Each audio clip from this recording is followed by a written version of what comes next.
દરેક નીતિની સામે કાયદાની રીતે ઊભો રહેતો SSK ન્યૂઝ ચેનલ। સુરતમાં નરાધમો ગલીએ ગલીએ ફરતા હોય તેમ લાગે છે, ત્યારે કતારગામમાં 7 વર્ષની બાળકીની છેડતીમાં સિંગણપુરના બિલ્ડરને પોલીસે ઝડપી પાડ્યો છે। કતારગામમાં 7 વર્ષની બાળકીની છેડતીમાં પોલીસે કતારગામથી લઈ વરાછા હીરાબાગ સુધી 12 કિમીના 225 સીસી કેમેરા ચેક કર્યા હતા। બિલ્ડરે મોપેડ વરાછા હીરાબાગ પાસે પાર્ક કરી ત્યાંથી રિક્ષામાં ઘરે જતો રહ્યો હતો। છેડતી કરનાર બિલ્ડર મૂળ બોટાદના ચંદરવા ગામનો અને હાલ સિંગણપુર અક્ષરદીપ સોસાયટીમાં રહેતા બાબુ કાળુ પટેલને કતારગામ પોલીસે ધરપકડ કરી છે। બાબુ પટેલને 2 સંતાનો છે અને બંનેના લગ્ન થઈ ગયેલા છે। બિલ્ડરની ગંદી હરકતોથી પરિવાર પોલીસ મથકે પણ આવ્યો ન હતો। હાલ તો પોલીસે આ મામલે વધુ તપાસ હાથ ધરી છે। સુરતમાં ઘી, પનીર સહિતની ચીજ વસ્તુઓ નકલી મળી આવ્યા બાદ સુરત મનપાનું આરોગ્ય તંત્ર સફાળું જાગ્યું છે। પાલિકાએ ઘી, દૂધ, પનીર જેવી ચીજોનું વેચાણ કરતી દુકાનો પર નિયમિત વોચ રાખવાનું શરૂ કર્યું છે અને સાથોસાથ હાલમાં અનાજ ભરવાની સિઝન ચાલી રહી હોય સુરત મનપાના આરોગ્ય તંત્રએ અનાજ કઠોળના વિક્રેતાઓ પર પણ સકંજો કસ્યો છે। સુરત મહાનગરપાલિકાના આરોગ્ય વિભાગ દ્વારા છેલ્લા 3 દિવસથી સુરત શહેરના જાણીતા એવા અનાજ કરિયાણાના 126 જેટલા વેપારીઓને ત્યાં તપાસ હાથ ધરવામાં આવી હતી। અલગ અલગ ઝોનના મોટાભાગના અનાજ કરિયાણાના વેપારીઓને ત્યાં તપાસ કરીને કુલ 15 વેપારીને ત્યાંથી અનાજ કઠોળના સેમ્પલ લેવામાં આવ્યા છે। આ તમામ સેમ્પલોને ચેકિંગ માટે પબ્લિક હેલ્થ લેબોરેટરીમાં મોકલી આપવામાં આવ્યા છે અને તેનો રિપોર્ટ આવ્યા બાદ જો કોઈ પણ સેમ્પલ ફેલ થશે તો કાર્યવાહી કરવામાં આવશે। સુરત મનપાના આરોગ્ય અધિકારી સૂચના તથા સીધા માર્ગદર્શન હેઠળ તારીખ 13 એપ્રિલથી 16 એપ્રિલ 2024 દરમિયાન સુરત શહેર વિસ્તારમાં આવેલા જથ્થાબંધ અનાજ કઠોળનો વેપાર કરતી કુલ 126 સંસ્થાઓની ફૂડ વિભાગના ફૂડ સેફ્ટી ઓફિસરો દ્વારા ચેકિંગ હાથ ધર્યા। સંસ્થામાં સ્વચ્છતાનું ધોરણ જળવાયેલું રહે અને રોન્ડર કંટ્રોલ અને પેસ્ટ કંટ્રોલની કામગીરી સમયાંતરે થઈ શકે તે અંગેની નોટિસ આપવામાં આવી છે। સુરતમાં રામનવમીની ઉત્સાહભેર ઉજવણી કરાઈ હતી, ત્યારે અડાજણમાં આવેલ રામ મંદિરે 1100 કરોડ રામ નામ જાપ લખેલી બુક મુકાઈ હતી। તો હજારો ભક્તો વર્ષોથી રામ નામ જાપ લખે છે અને તે તમામ રામ નામ જાપ અહીં એક જ સ્થળે એકત્રિત કરાય છે। સુરતમાં હર્ષોલ્લાસ સાથે રામનવમીની ઉજવણી કરવામાં આવી હતી, ત્યારે સુરતના અડાજણ ખાતે આવેલ રામ મંદિરે અનોખી ઉજવણી કરાઈ હતી। 1100 કરોડ રામ નામ જાપ લખેલી બુક આ મંદિરમાં મૂકવામાં આવી છે, જ્યાં હજારો ભક્તો વર્ષોથી રામ નામ જાપ લખે છે અને એ તમામ રામ નામ જાપ અહીંયા એક જ સ્થળે એકત્રિત કરવામાં આવે છે। સાથે સાથે વિશ્વ શાંતિ માટે અહીંયા રામ સ્તંભ પણ બનાવવામાં આવ્યો છે, જ્યાં દરરોજ અને વિશેષ રામ નામ સેંકડો ભક્તો દર્શન માટે અહીં ઉમટી પડે છે। જય શ્રી રામ। મારું નામ વિવેક પ્રકાશ ચંદ્ર શુક્લ છે અને અહીંયા જે રામજી મંદિર છે ત્યાં અમે મહારાજ તરીકેની ફરજ બજાવીએ છીએ। આજે રામનવમીના અવસર પર અમારા મંદિરે હનુમાન ચાલીસાના પાઠ રાખવામાં આવે છે। દર વર્ષે સવારે 6 વાગ્યાથી લઈને બપોરે 11 વાગ્યા સુધી હનુમાન ચાલીસાના 100 પાઠ હોય। ત્યારબાદ રામ જન્મોત્સવ હોય 12 વાગે અને આ વખતે તો એક વિશેષ આયોજન કર્યું છે જે છે ચંદન અક્ષત આરતી। એ આરતી થાય ત્યારબાદ અહીંયા લગભગ 700 થી 1000 માણસનું મહાપ્રસાદીનું આયોજન હોય છે। વર્ષોથી આમ ચાલે છે અને આ મંદિરની સ્થાપના થઈ છે 2008માં। જે રામજી મંદિર છે તેની વાત કરું છું, એની સ્થાપના 2008માં થઈ છે અને અહીંયા આ જ મેદાન પર રામ નામ મંદિર પણ છે। અહીંયા તમે જોઈ શકો છો કે 1100 કરોડ રામ નામ ફક્ત મૂકવામાં આવ્યા છે। ફક્ત એની પુસ્તિકા બધાને અહીંયાથી વેચવામાં આવી, અલગ અલગ જગ્યાએ પુસ્તિકાઓનું વિતરણ થયું, લોકોએ રામ નામ લખ્યું છે અને એ પછી અહીંયા સ્થાપિત કરવામાં આવ્યું છે। અહીંયા તમે વિશ્વ શાંતિ સ્તંભ જોઈ શકો છો, જે પંચધાતુનો બનેલો છે અને વિશ્વમાં શાંતિ બની રહે એના માટે અહીંયા વિશ્વ શાંતિ કલ્યાણ સ્તંભ પણ આપણે ઉભો કર્યો છે અને અહીંયા કોઈ મૂર્તિ નથી આ મંદિરમાં। અને આપણું જે મુખ્ય જૂનું મંદિર છે ત્યાં રામ નામની આપણે રામ ભગવાનની મૂર્તિની પ્રતિષ્ઠા કરી છે। આ લોકો ક્યાં ક્યાંથી દર્શન કરવા આવે, શું વિશેષતા છે ખાસ કરીને લોકોને આ મંદિર પાસે મંદિરમાં આવવું પડે છે? અને આ જે રામનામ મંદિર છે ત્યાં લોકો દૂર દૂરથી આવે છે, તેનું કારણ એ છે કે લોકો ઘણા પુસ્તિકાઓ લખે પછી ક્યાં તેમને વિસર્જન કરવું તેમને ખબર નહીં હોય। એના માટે હેતુથી અહીંયા આપણે બનાવ્યું છે। અહીંયા 108 પ્રદક્ષિણાનું મહત્વ છે। આમ તો તમે કોઈ પણ એક પણ પ્રદક્ષિણા કરો ભગવાનની તો ભગવાન સ્વીકાર કરે છે, પણ જેટલી વધારે પ્રદક્ષિણા થાય તેટલું સારું કહેવાય। એટલે અહીંયા પ્રદક્ષિણા માર્ગ પણ બનાવ્યો છે। અંદર આવવાની તો બધાને મનાઈ છે, પણ બહારથી લોકો પ્રદક્ષિણા કરે અને એટલા માટે એનું પુણ્ય વધારવા માટે લોકો દૂર દૂરથી અહીંયા આવે છે. 1100 કરોડ રામ નામ લખવા માટે કેટલો સમય લાગ્યો અને કઈ રીતે મહેનત કરી? અને આ 1100 કરોડ જે રામ નામ લખ્યા છે એને તો ઘણાથી આપણે વર્ષ 2 વર્ષ પહેલા ચોપડી વેચવાનું શરૂ થઈ ગયું હતું અને આજે પણ હજુ વિતરણ ચાલુ જ છે. કોઈને કદાચ લખવાની ઈચ્છા હોય તો અહીંયા પુસ્તિકાઓ મળે છે, સાથે પેન પણ મળે છે, તો હજુ લખવાનું ચાલુ જ છે. લોકસભા સામાન્ય ચૂંટણી 2024માં મતદાન જાગૃતિ અભિયાનમાં થર્ડ જેન્ડરના સ્ટેટ આઇકોન નિકિતા કુંવરે મતદારોને મતદાન કરવા અપીલ કરી હતી. આગામી લોકસભા ચૂંટણીને અનુલક્ષીને સ્વીપ મતદાન જાગૃતિ પહેલ અંતર્ગત લોકશાહીના મહાપર્વમાં મહત્તમ મતદારો મતદાન કરે અને લોકશાહીના અવસરમાં વધુમાં વધુ લોકો સહભાગી બની ચુનાવ કા પર્વની ઉત્સાહભેર ઉજવણી કરે માટે સુરતના કિન્નર સમાજના સ્ટેટ આઇકોન નિકિતા કુંવરે સુરતના નાગરિકોને વધુમાં વધુ મતદાન કરવા અપીલ કરી હતી. નિકિતા કુંવરે મતદાન કરવા સૌ નાગરિકોને પવિત્ર મતાધિકારનો ઉપયોગ કરવાનો અનુરોધ કરતા કહ્યું કે જાગૃત મતદાતા લોકતંત્રનો ભાગ્ય વિધાતા હોય છે, એટલે જ લોકશાહીમાં મતદાનનું અનેરું મહત્વ હોય છે. સૌ મતદારોએ સહપરિવાર મતદાન કરી લોકશાહીના મહાપર્વની ઉજવણી કરવી જોઈએ. ભારતને યુવાનોનો દેશ ગણવામાં આવે છે, ત્યારે 18 વર્ષથી વધુ વયના યંગસ્ટર્સને આળસ છોડી જાગૃત થઈ મતદાન કરી લોકશાહીની પ્રક્રિયામાં સહભાગી બનવા ભારપૂર્વક જણાવ્યું હતું. કિન્નર સમાજના અગ્રણી નૂરી કુંવર કશિશ કુંવરે નાગરિકોને મતદાનની અપીલ કરતા જણાવ્યું હતું કે વિશ્વના સૌથી મોટા લોકશાહી દેશ ભારતમાં લોકો દ્વારા લોકો માટે અને લોકોનું શાસન ચાલે છે. 18 વર્ષથી વધુની વયના તમામ નાગરિકોને મત આપવાનો અધિકાર મળ્યો છે, ત્યારે લોકશાહીમાં મતદાનનો અધિકાર બહુમૂલ્ય છે. દેશભરમાં તબક્કાવાર સાથે ગુજરાતમાં આગામી તારીખ 7મી મેએ યોજાનાર લોકશાહી ચૂંટણીના મહાપર્વમાં આપણે સૌ નાગરિકોએ મતાધિકારનો ઉપયોગ કરી અવશ્ય મતદાન કરવું જોઈએ. નૂરી કુંવર કશિશ કુંવરે વધુમાં કહ્યું કે દેશના સર્વાંગી વિકાસમાં આપણા પ્રત્યેક મતનું આગવું મૂલ્ય છે. મજબૂત લોકશાહીનું નિર્માણ કરવા, દેશને સશક્ત કરવા માટે મતદાન અતિ આવશ્યક છે અને દેશના નાગરિક તરીકેની ફરજ પણ છે, જે લોકશાહી પ્રક્રિયામાં સક્રિય ભાગીદારી માટે સક્ષમ બનાવે છે. જેથી કિન્નર સમાજ વતી સુરત શહેર સહિત રાજ્યના નાગરિકોને આ મહાપર્વમાં હોંશે હોંશે પરિવાર સાથે મતદાન થકી સહભાગી થવા તેમણે અપીલ કરી હતી. નમસ્કાર, મારું નામ છે નૂરી કુંવર કશિશ કુંવર. અમે નાનપુરા હિજડાવાડના રહેવાસી કિન્નર છે. ચૂંટણીનો માહોલ છે, એક પ્રકારે તમે લોકોને મતદાતાઓને રીઝવવાનો પ્રયાસ કરી રહ્યા. ભારત એક લોકશાહી દેશ છે, લોકો માટે લોકો દ્વારા અને લોકો થકી ચાલતું શાસન છે. હું બધાને હાથ જોડીને એ જ વિનંતી કરીશ કે આજે આપણે 7 મેના દિવસે ગુજરાતની અંદર ચૂંટણીનો દિવસ નક્કી કરવામાં આવ્યું છે.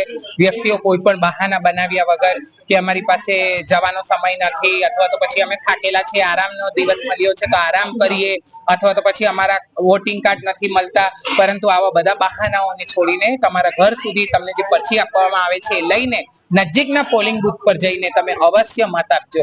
આ એક નાનું તમારું મત પણ બહુ મહત્વનું અને કિંમતી છે, કારણ કે ભારતના વિકાસની અંદર તમે પણ તમારો પરચો આપ્યો અને તમે પણ ભારતીય નાગરિક છો, એટલા માટે તમે એટલા ધીર ગંભીર છો એ જણાવવા માટેનું આ એક સારો દિવસ છે. ભારતના વિકાસમાં તમે કોઈ જાતિ, કોઈ ધર્મ કે કોઈ વ્યક્તિને જોઈને નહીં, પરંતુ લોકોના કામોને જોઈને તમે વોટ ડાલો. તમારો વોટ જે તે વ્યક્તિને રાખી પણ શકે છે અને બદલી પણ શકે છે, એટલું તમારા મતાધિકારની અંદર તાકાત છે. તો પોતાની તાકાતને હાથ જોડીને કહું છું, હું કિન્નર થઈને હાથ જોડીને આ વસ્તુ કહું છું કે જ્યારે અમે લોકો આ વસ્તુમાં આટલી સારી રીતે જોડાઈ શકીએ છીએ, જ્યારે કે અમારી તો સંખ્યા બહુ અલ્પ છે, તો મારા ભારત દેશની અંદર યુવા પેઢીઓ એ શું નહીં કરી શકો? તમે ઈચ્છો એવો ઇતિહાસ બદલી શકો છો, ભવિષ્ય બનાવી શકો છો અને ભૂતકાળમાં થયેલી ભૂલોથી શીખ લઈ શકો છો. તો બસ હાથ જોડીને તમને બધાને આ જ નમ્ર વિનંતી છે, અવશ્યપણે વોટિંગ કરવા જશો. જી જય માતાજી, જય ભારત. સુરતમાં દારૂ પીને માતાને મારતા મોટા ભાઈને નાનો ભાઈ બહેનના ઘરે જવાના બહાને લઈ ગયો હતો અને ચપ્પુના ઘા ઝીંકી મોતને ઘાટ ઉતારી દીધો હતો. ડિંડોલી વિસ્તારમાં કેનાલ રોડ પર એક યુવકની હત્યા કરાયેલી હાલતમાં લાશ મળી આવતા ચકચાર મચી જવા પામી હતી. યુવકને ગળું કાપી ફેંકી દેવાયો હોવાની આશંકા સેવવામાં આવી રહી છે. બીજી તરફ બનાવની જાણ પોલીસને થતા પોલીસ કાફલો ઘટના સ્થળે પહોંચ્યો હતો. પોલીસે યુવકની લાશને પીએમ અર્થે હોસ્પિટલ ખસેડ્યા મામલે તપાસ હાથ ધરી હતી, જેમાં નાના ભાઈ કિશોરેજ, મોટા ભાઈ ગોવિંદા ઉર્ફે ગોવિંદા, બાપુભાઈ ઉર્ફે દગાભાઈ બચ્છાવને મોતને ઘાટ ઉતાર્યો હોવાનું સામે આવ્યું છે.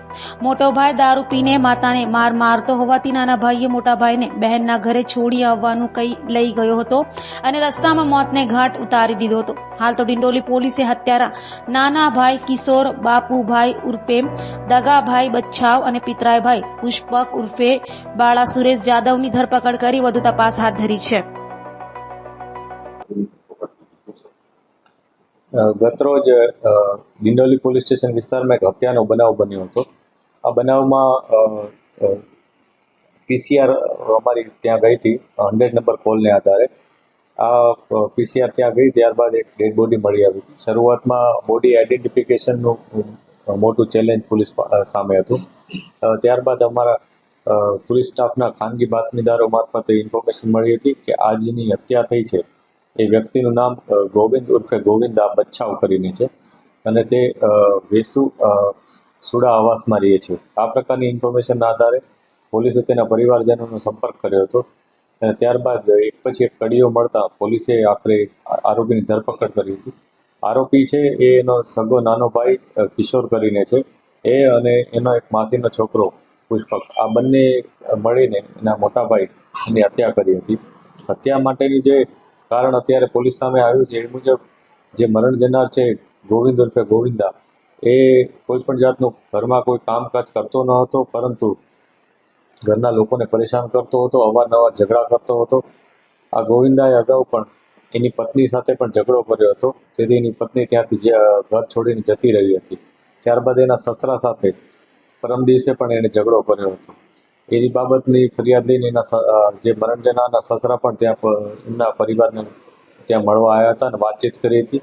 ત્યારબાદ સાંજના સમયે આ મરણ જનારે એમની માતા સાથે પણ ઝઘડો કર્યો હતો અને પરિવારમાં ખૂબ જ એ લોકો પ્રોબ્લેમ ઊભા કર્યા હતા. એ પ્રકારની વાત પોલીસને આરોપીઓ તરફથી મળી છે. આરોપીઓનો કહેવા મુજબ અને અમને જે ઇન્ફોર્મેશન, અમે જે એવિડન્સીસ ભેગા કર્યા છે એ મુજબ આરોપીએ પોતાના ભાઈ સાથે મળી અને પોતાના માસીના દીકરા ભાઈ સાથે મળી અને રાતના સમયે તેઓ કડોદરા બાજુ જતા હતા. એ દરમિયાન બાઇકમાં નીચે બેસી બાઇકમાંથી ઉતર્યા હતા અને ત્યારબાદ એની હત્યા નિપજાવી હતી. ત્યાંથી તેઓ નાસી ગયા હતા. સુરતમાં મોઝામ્બિકના ઝુસ્સા બકર અને બાંગ્લાદેશના ભક્તિ મોઈ સરકાર સંઘર્ષ દ્વારા જીવન જીવતા હતા, પરંતુ એક કમજોર કરોડરજ્જુના રોગને કારણે તેમને તેમના જીવનની ગતિશીલતા અને ગુણવત્તા પર આંચકો લાગ્યો હતો, જેને લઈ આ દર્દીઓ સુરતની સેલ્બી હોસ્પિટલમાં સર્જરી માટે આવ્યા હતા, જે તબીબો દ્વારા આ બંને દર્દીઓની સફળ સર્જરી કરવામાં આવી હતી. સેલ્બી હોસ્પિટલમાં સ્પાઇન સર્જરી વિભાગના વડા ડોક્ટર ગૌરવ ખંડેલવાલની નિષ્ણાત દેખરેખ હેઠળ કરોડરજ્જુની સર્જરીઓ કરાવી રાહત અને પુનઃસ્થાપન મળ્યા. કરોડરજ્જુની ગંભીર સમસ્યાઓથી ઝઝૂમી રહેલા લોકો માટે તબીબી કૌશલ્ય અને કરુણાના હૃદયસ્પર્શી પ્રદર્શન દ્વારા સુરતની સેલ્બી હોસ્પિટલ આશાના કિરણ તરીકે ઉભરી આવી છે. જુસ્સા બાકર અને સરકાર ભક્તિમોય અન્યત્ર અસંખ્ય સલાહ અને સારવાર કરાવી ચૂક્યા હતા, તેમ છતાં તેમની પીડાદાયક સ્થિતિમાંથી કોઈ રાહત મળી ન હતી. જ્યારે તેઓએ ડોક્ટર ખંડેલવાલ અને તેમની ટીમ દ્વારા કરાયેલી સારવારથી રાહત મેળવી હતી. તબીબોની તપાસમાં બંને દર્દીઓને કરોડરજ્જુની ગંભીર સમસ્યાઓ હોવાનું નિદાન થયું હતું, જેના કારણે ચેતાતંતુને નુકસાન અને લકવો થયો હતો. ડોક્ટર ખંડેલવાલ અને તેમની ટીમે અત્યાધુનિક તકનીકો અને અત્યાધુનિક સાધનોનો ઉપયોગ કરી સર્જરી કરી હતી. ઝીણવટભરી સર્જરી દ્વારા ક્ષતિગ્રસ્ત કરોડરજ્જુને ફરીથી ગોઠવવામાં આવી હતી. સંકુચિત ચેતાતંતુને મુક્ત કરવામાં આવી હતી અને યુએસએમાંથી ઉચ્ચ ગુણવત્તાવાળા પ્રત્યારોપણનો ઉપયોગ કરી કરોડરજ્જુના પુનઃનિર્માણ કરાયું હતું. પરિણામો ચમત્કારીથી ઓછા નહોતા. સર્જરી બાદ બંને દર્દીઓ નોંધપાત્ર સુધારણાઓ અનુભવી રહ્યા હતા. ગતિશીલતા પાછી મેળવી અને ત્રાસદાયક પીડામાંથી મુક્તિ મેળવી. માત્ર થોડા જ દિવસોમાં તેઓ સ્વતંત્ર રીતે ચાલતા હતા અને તેમની જીવનભરી ફરી સામાન્ય બન્યું હતું. સ્પાઇન સર્જરી વિભાગ સેલ્બી હોસ્પિટલના વડા ડોક્ટર ગૌરવ ખંડેલવાલે જણાવ્યું હતું કે આ કેસો વ્યાપક ચેતાતંતુને નુકસાન અને વિલંબિત સારવારને કારણે અનન્ય પડકારો હતા. સર્જરી દ્વારા અમે શ્રેષ્ઠ પરિણામો સુરક્ષિત રીતે પ્રાપ્ત કરવામાં સક્ષમ હતા. અદ્યતન સ્પાઇન સર્જરી ઉત્તમ પરિણામો લાવી શકે છે. સુરતની સેલ્બી હોસ્પિટલના chief operating officer doctor S સરકારે રાહત દરે વિશ્વ કક્ષાની આરોગ્ય સંભાળ પૂરી પાડવાની સંસ્થાની પ્રતિબદ્ધતાને ઉજાગર કરી હતી. આંતરરાષ્ટ્રીય દર્દીઓ માટે પ્રીમિયમ ડેસ્ટિનેશન તરીકે સેલ્બી હોસ્પિટલની પ્રતિષ્ઠા વધી રહી છે. ખાસ કરીને સુરતના એરપોર્ટના તાજેતરના વિસ્તરણ સાથે અમે તબીબી ક્ષેત્રમાં ઉછાળાની અપેક્ષા રાખે છે, જે વૈશ્વિક હેલ્થકેર લીડર તરીકે અમારી સ્થિતિને વધુ મજબૂત કરશે. સેલ્બી હોસ્પિટલ સુરત વિશે. સેલ્બી હોસ્પિટલ સુરત તેની તબીબી સેવાઓની વ્યાપક શ્રેણી અને દર્દી કેન્દ્રિત સંભાળ માટે પ્રતિબદ્ધતા માટે પ્રખ્યાત આરોગ્ય સંભાળ સંસ્થા છે. પ્રતિષ્ઠિત તબીબી વ્યવસાયિકોની ટીમ અને અત્યાધુનિક સુવિધાઓ સાથે સેલ્બી હોસ્પિટલ હેલ્થકેર ડિલિવરીમાં શ્રેષ્ઠતા અને માનવ સેટ કરવાનું ચાલુ રાખે છે. तो 2 पेशेंट्स हैं, एक मोज़ाम्बिक से पेशेंट है और एक बांग्लादेश से पेशेंट है. तो दोनों की एज करीबन 60 इयर्स की है. दोनों को कमर की कॉम्प्लिकेटेड प्रॉब्लम थी जो बहुत दिन से हो रही थी. उसके वजह से उनको कमर में दर्द, पैर में दर्द और दोनों पैरों में कमज़ोरी हो गई थी. तो वो पैरालाइज हो गए थे और चलना बंद हो गया था. तो जो डिजेनरेटिव स्कोलियोसिस बोलते हैं, जिसमें मन का टेढ़ा हो गया होता है और बहुत जगह नसें दबी हुई रहती है, जिसकी वजह से पैरालिसिस हुआ. तो और बहुत दिन से पैरालिसिस होने की वजह से वो कितना ठीक हो पाएगा और वो मन का कितना सीधा हो पाएगा, ये कहना मुश्किल रहता है. और बिना एडिक्वेट फैसिलिटीज़ के और एडिक्वेट इंफ्रास्ट्रक्चर के साथ वो बिना कॉम्प्लिकेशन के नहीं किया जा सकता. उसके साथ ही उसे काफ़ी एक्सपीरियंस्ड सर्जन्स की टीम की ज़रूरत है जो ऐसे कॉम्प्लिकेटेड केसेस हैंडल कर सकते हैं, क्योंकि ये स्पाइन के प्रॉब्लम के साथ उनको और मेडिकल बीमारियां भी काफ़ी सारी है. इसकी वजह से ही कोई दूसरे सर्जन्स यूजुअली जहां उनने पहले काफ़ी बार दिखाया था वो ऑपरेशन करने के लिए रेडी नहीं थे. तो उन्होंने काफ़ी जगह से पता करके फाइनली यहाँ पर वो सर्जरी कराने के लिए जो आए, तो उसमें अमेरिका से इम्पोर्टेड इम्प्लांट्स जो है वो इजीली अभी यहाँ मिलते हैं, वो लगाकर उनके मणकों को जितना करेक्ट किया है, रिकन्स्ट्रक्शन जिसको बोलते हैं, और नसों पे जो दबाव था वो सब निकाल दिया है. तो वो दूरबीन से किया है, जिसको माइक्रोस्कोपिक डिकम्प्रेशन बोलते हैं. तो दूरबीन से सर्जरी करने के साथ साथ उसको न्यूरो मॉनिटरिंग की मदद से नसों को प्रिजर्व किया गया है. तो न्यूरो मॉनिटरिंग ऐसा लेटेस्ट टेक्नोलॉजी है जिसमें जब सर्जरी करते हैं तो नसों को इंजरी नहीं होती. तो दूरबीन के द्वारा सर्जरी की जिससे कि चीरफाड़ ना हो, और जो न्यूरो मॉनिटरिंग है उससे नसों को प्रिजर्व किया जाता है, जिससे कि पहले की जो डैमेज नस है वो रिपेयर की जा सके, और नसों में, क्योंकि हम इम्प्लांट्स वगैरह स्पाइन में डालते हैं, तो जिससे और नसों को इंजरी ना हो. उसके साथ में पूरी 30 डॉक्टर्स की फुल टाइम यहाँ पर टीम होने की वजह से, सारे ही कंसल्टेंट्स फुल टाइम अवेलेबल रहने की वजह से, और उतना ही state of the art ICU and critical care भी होने से बाकी के मेडिकल प्रॉब्लम्स जो है ठीक से हैंडल हो गए. तो इसलिए बिना कुछ कॉम्प्लिकेशन हुए ऑपरेशन होते ही पहले दिन से ही बैठना खड़ा होना चालू हो गया, और अराउंड 3 दिन में तो इंडिपेंडेंटली वो चलना विद सम सपोर्ट चालू हो गए थे. तो कमज़ोरी होने के बाद भी बहुत ही ड्रामेटिक इम्प्रूवमेंट हुआ. काफ़ी कॉम्प्लिकेटेड सर्जरी रही, बट ओवरऑल पेरी ऑपरेटिव पूरा ऑपरेशन के आसपास का पूरा समय पूरे टीम की मदद से कुछ भी कॉम्प्लिकेशन भी नहीं हुआ, और रिकवरी बहुत अच्छी रही. और वो आप देख ही सकते हो कि वो वहाँ पर खुद ही आपको अभी उसने बताया कि वहाँ पर चलना उसका पूरा बंद हो गया था, और अभी वो इंडिपेंडेंटली चलना चालू हो गया है. સુરતમાં અસામાજિક તત્વો આતંક મચાવી રહ્યા છે, ત્યારે ઉત્તરાયણ વિજયનગર સોસાયટીનો વિડીયો વાયરલ થયો છે, જેમાં અસામાજિક તત્વો દેખાય છે. સુરતમાં અસામાજિક તત્વોનો આતંક વારંવાર સીસીટીવીમાં સામે આવ્યો છે, ત્યારે ઉત્તરાયણના નામે વાયરલ વિડીયો સામે આવ્યો છે. ઉત્તરાયણના વિજયનગર સોસાયટીમાં જાહેરમાં સોસાયટીની અંદર અસામાજિક તત્વો દ્વારા જાહેરમાં ધમાલ મચાવાઈ રહી છે, જેને લઈ પ્રશાસન આ અંગે ધ્યાન આપી લોકોને અસામાજિક તત્વોના આતંકથી બચાવે તેવી માંગ કરાઈ રહી છે. રાજસ્થાનના અજમેર જિલ્લાના ક્રિશ્ચિયનગંજ પોલીસ મથકમાં ચોરીના ગુનામાં વોન્ટેડ આરોપીને એસઓજીએ ઝડપી પાડ્યા હતા. સ્પેશિયલ ઓપરેશન ગ્રુપ એટલે કે એસઓજીની ટીમ પેટ્રોલિંગમાં હતી, ત્યારે બાતમીના આધારે 8 વર્ષથી રાજસ્થાન રાજ્યના અજમેર જિલ્લાના ક્રિશ્ચિયનગંજ પોલીસ મથકમાં ચોરીના ગુનામાં નાસ્તા ફરતા 3 રીડાઓ ફયાઝુદ્દીન અંસારી, રફીક બેગ મિર્ઝા અને આસિફ શેખને ઝડપી પાડ્યા હતા, અને તેઓનો કબજો રાજસ્થાનના અજમેર જિલ્લાના ક્રિશ્ચિયનગંજ પોલીસને સોંપવાની તજવીજ હાથ ધરી હતી. સુરતમાં ચોરીની વધી રહેલી ઘટનાઓ વચ્ચે કોઝવે પર સ્વિમિંગ કરી રહેલા લોકોના સામાનની ચોરી કરનારને લોકો પકડવા જતા નદીમાં છલાંગ મારતા કીચડમાં ફસાઈ ગયો હતો.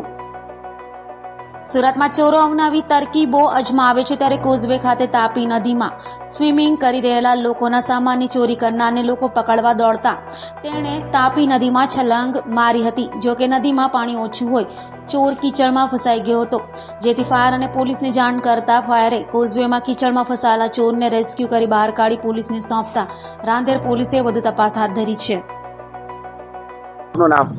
મારું નામ છે સબ ઓફિસર વસંત સૂર્યવંશી. હું મોરાબગલ ફાયર સ્ટેશન પર અમને ફાયર કંટ્રોલ તરફથી કોલ મળ્યો કે એક વ્યક્તિ કાદવમાં ફસાયેલું છે કોઝવે. એટલે અમે ફાયર એન્જિન લાશ્કર સાથે લઈને ઘટના સ્થળે આવી ગયા છે. અને કોઝવેમાંથી અમારા માણસો ઉતરવાના હતા, પણ એ એક બેડ પર ચડી ગયો. કાદવમાં નજીક હતો એટલે એક બેડ પર ચડી ગયો એક વ્યક્તિ. ચોરી કરીને કંઈ ભાગતો હતો એવી રીતે મેસેજ હતો પોલીસનો અમને. અને એ બેડ પર નીકળી ગયો એટલે ગાડી અમે ત્યાં કોઝવેથી બીજી જગ્યાએથી રાંદેર બાજુથી બીજી જગ્યાએ લઈ આવ્યા નીચેના ભાગમાં, અને ત્યાંથી પાછા નીચે ઉતાર્યા છે. તો એ વ્યક્તિ અત્યારે છે ને ઉપર કોઝવે ભરી માતા તરફ નીકળી ગયો છે. અમે રાંદેર બાજુ છે, રાંદેર બાજુથી અમારા માણસો ઉતારેલા છે, એ આગળ પહોંચી ગયા છે.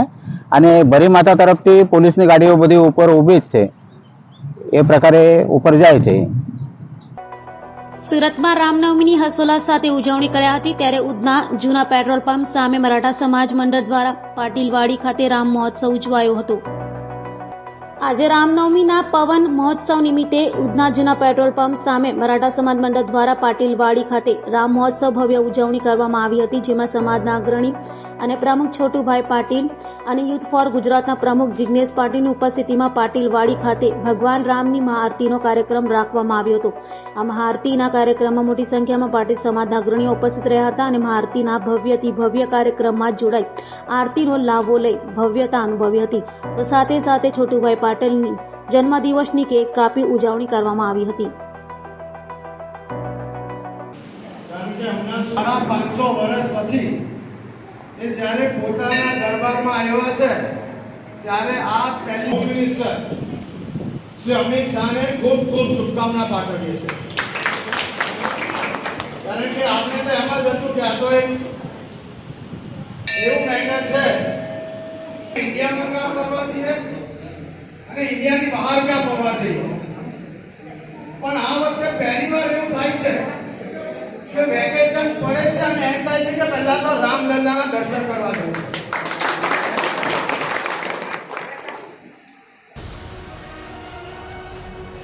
દરેક નીતિની સામે કાયદાની રીતે ઉભો રહેતો SSK ન્યૂઝ ચેનલ